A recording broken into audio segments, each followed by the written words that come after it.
আমাদের সঙ্গে এই মুহূর্তে সরাসরি রয়েছে সন্দীপ সরকার। সন্দীপ, 7 জনের মৃত্যু হলো, বাড়িতে দীর্ঘদিন ধরে বাজি মজুত করা ছিল, প্রশাসন কেউ কিছুই জানতে পারলো না, একই পরিবারের 7 জনের মৃত্যু হলো, সর্বশেষ কিছু।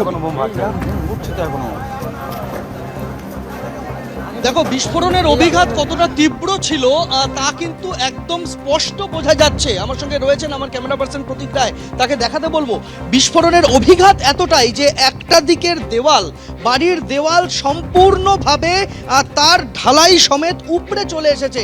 এই যে সামনে তুমি দেখতে পাচ্ছ যে দেয়ালটা, এই যে ঘরটা দেখা যাচ্ছে, এখানে দেয়াল ছিল, জানালা ছিল, সেই দেওয়াল পুরো ভেঙে একদিক থেকে বেরিয়ে এসেছে এবং বাড়ির যে কংক্রিটের ছাদ, সেই কংক্রিটের ছাদ, পিলার সমস্ত ফাটল তো ধরেইছে, সম্পূর্ণভাবে দেওয়াল ছিটকে সেটা বেরিয়ে এসে পাশের মাঠে পড়েছে। আমি একবার নিচের ছবিটা দেখাতে বলবো প্রতীককে। তুমি দেখো যে এইভাবেই কিন্তু কংক্রিটের চাঙড় থেকে শুরু করে দেওয়াল তা ভেঙে রয়েছে, তা উপরে বাইরে বেরিয়ে চলে এসেছে। আমরা দেখতে পাচ্ছি জানালার গ্রিল একেবারে দেওয়াল থেকে উপরে চলে এসেছে বিস্ফোরণের অভিঘাতে। পরপর সারিবদ্ধভাবে কিন্তু জানালার গ্রিল পড়ে রয়েছে, দেওয়াল পড়ে রয়েছে এবং আমরা এখানে দেখতে পাচ্ছি সবথেকে করুণ দৃশ্য বোধহয় এটাই। এখানে একটি ছোট্ট শিশুর জুতো পড়ে রয়েছে, আমরা এখানে দেখতে পাচ্ছি। এই জুতো একেবারে এই কংক্রিটের ধ্বংসস্তূপের মাঝখানে পড়ে রয়েছে। যে ঘটনা এখনো পর্যন্ত জানা যাচ্ছে যে রাত্রির 8টা সাড়ে 8টা নাগাদ বিস্ফোরণটা হয় এবং তারপর এই বাড়ির থেকে একে একে 4টি শিশুর দেহ উদ্ধার হয়েছে, 3 জন প্রাপ্তবয়স্কের দেহ উদ্ধার হয়েছে, তার মধ্যে একজন বৃদ্ধা রয়েছেন, এক ব্যক্তি রয়েছেন, এক মহিলা রয়েছেন। তাদের দেহ নিয়ে যাওয়া হয়েছে ডায়মন্ড হারবার মেডিকেল কলেজ হাসপাতালে এবং এই হচ্ছে ঘটনাস্থলের চিত্র। তুমি দেখতে পাবে যে পরপর এখানে কিন্তু দুমড়ে মুচড়ে রয়েছে বাড়ির। যে জায়গাতে আমরা এই মুহূর্তে দাঁড়িয়ে রয়েছি, এটা হচ্ছে এই যে জিনিসটা দেখতে পাচ্ছ, এটা দেখে মনে হচ্ছে আপাতভাবে এটা হচ্ছে বাড়ির আলমারি বিস্ফোরণের তীব্রতায় দেওয়াল ভেঙে ছিটকে এসে পড়েছে পাশের মাঠে। এ চিত্র বোধহয় কল্পনার অতীত, কেননা যে ঘটনা ঘটেছে, বিস্ফোরণের তীব্রতা কতটা ছিল, এই দৃশ্যটা, এই মাঠের দিকের দৃশ্যটা দেখলে সম্পূর্ণভাবে বোঝা যাচ্ছে। তুমি দেখতে পাবে যে এই আলমারি কিন্তু ঘরের মধ্যে ছিল, সেই ঘরের মধ্যে থাকা আলমারি বিস্ফোরণের অভিঘাতে একেবারে দেওয়ালকে ভেঙে ফেলে ছিটকে অন্ততপক্ষে, যেটা দেখে মনে হচ্ছে অন্ততপক্ষে 10 থেকে 15 ফুট, তারও বেশি 20 ফুটের কাছাকাছি ছিটকে বেরিয়ে চলে এসেছে বাইরে। জানালার গ্রিল পড়ে রয়েছে, কোল্যাপসিবল গেটের ভাঙা টুকরো এদিক ওদিক ছড়িয়ে ছিটিয়ে রয়েছে। আর বাড়িটা দেখে তো স্পষ্ট বোঝা যাচ্ছে যে দেওয়ালের কি অবস্থা, বাড়ির কি অবস্থা, ঘরের কি অবস্থা। এবং আমরা যদি চিলেকোঠার ছাদের দিকে তাকাই, সেই চিলেকোঠার ছাদ কিন্তু সম্পূর্ণ উড়ে গিয়েছে। সেখানে ছাদ ছিল, সেই ছাদ উড়ে গিয়েছে, তা একেবারে খাঁখা করছে, শূন্য গোটা বাড়িটা।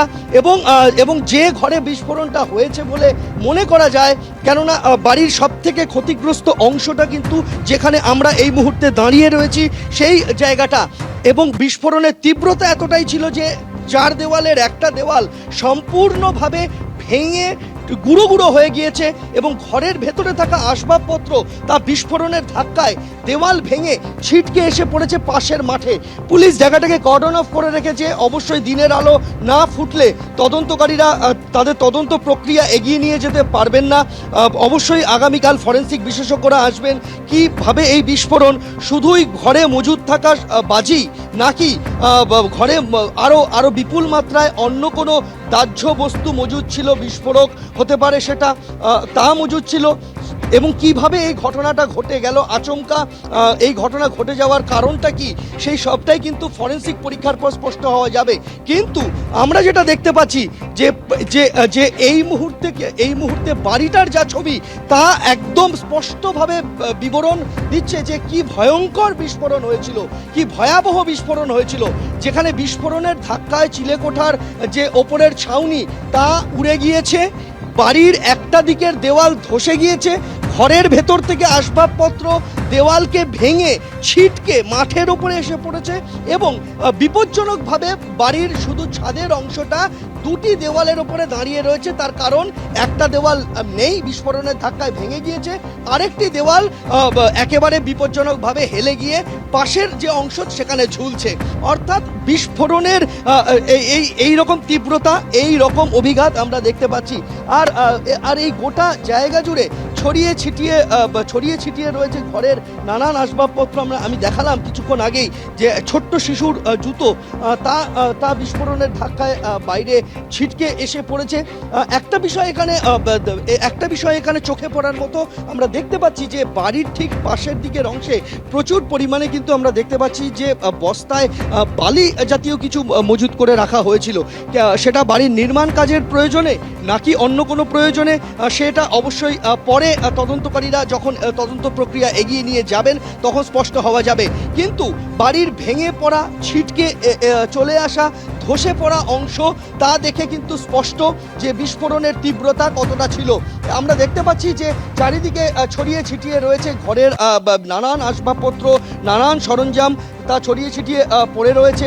আমরা দেখতে পাচ্ছি যে এখানে ঘরের যে টেবিলের ভাঙা অংশ, ঘরের কাঠের আসবাবপত্রের পাত পোড়া টুকরো, এই সমস্ত কিছু ছড়িয়ে ছিটিয়ে রয়েছে।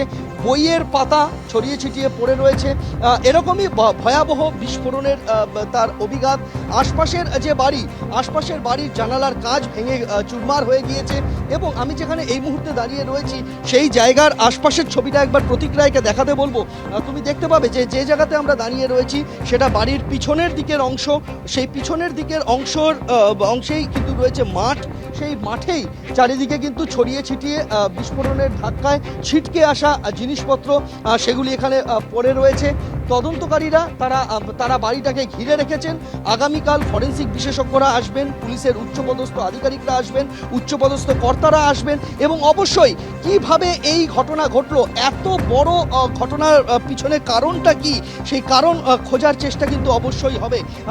গোটা আমরা যে জায়গাতে দাঁড়িয়ে রয়েছি সেই মাঠ জুড়ে বাড়ির দিক থেকে ছিটকে আসা নানান জিনিস আমরা পড়ে রয়েছে। আমরা দেখতে পাচ্ছি যে এখানে নানান জিনিস যেগুলি বাড়ির ছাদের ভাঙা টুকরো, কোথাও অ্যাসবেস্টাসের ভাঙা টুকরো, কোথাও পাইপের ভাঙা টুকরো, এই সমস্ত পাশের যে ধান ক্ষেত, সেই ধান ক্ষেতের মধ্যে এসে পড়েছে এবং এই জায়গা থেকেই বাড়িটিকে ঘিরে রাখা হয়েছে।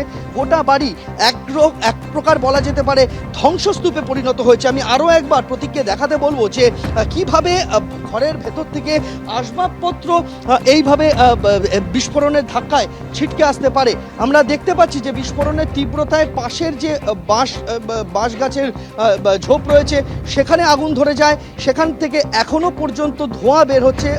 বারবারই পুলিশ কর্মীরা তারা জল এনে দেওয়ার চেষ্টা করছেন, আগুন নেভানোর চেষ্টা করছেন, কিন্তু এখনো সেখানে ধোঁয়া রয়েছে। ধোঁয়া কুণ্ডুলি পাকিয়ে মাঝে মাঝেই ধোঁয়া আসছে এবং এই গোটা বাড়িটা কিন্তু সেই রাত্রির 8টা সাড়ে 8টা নাগাদ ঘটে যাওয়া সেই ভয়াবহ ঘটনা তার সাক্ষী বহন করছে।